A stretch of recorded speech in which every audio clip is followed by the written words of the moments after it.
Zemetrasenie na juhozápade Slovenska. Najsilnejšie otrasy zeme cítili v Kolárove. Najskôr si nevedeli vysvetliť, čo sa deje. Nezvyčajný zážitok trval asi minútu.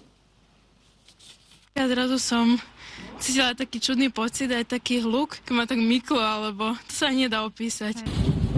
Sa mi tak trošku zatriasol stôl. Cítila som mierne zachvenie. Ale tu v Kolárove to bolo dosť intenzívne, keď sa celá budova chvela.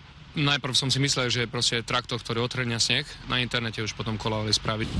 Záchvevy zacítili aj priamo v Komárne. Taký menší búchod, ako by sa sneh zošmykol zo strechy. Som opravoval tlačiareň a sa to hýbalo. Niekto čudný slabý záchvev zacítil, iní si ho ani nevšimli. Necítili sme nič. Teraz nič. Zemetrasenie potvrdil Geofyzikálny ústav v Bratislave. Ten vyzýva všetkých, čo zemetrasenie zacítili, aby vyplnili dotazník na stránke zemetrasenia.sk.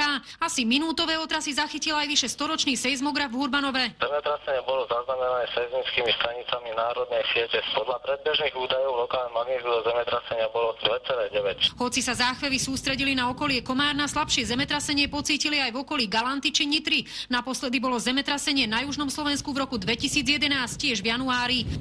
Podľa seizmológa patrí okolie Komárna a Dobrej Vody medzi tie oblasti, kde sa zemetrasenia podobného typu môžu opakovať. Z južného Slovenska Denisa Cibulka, televízia Markíza.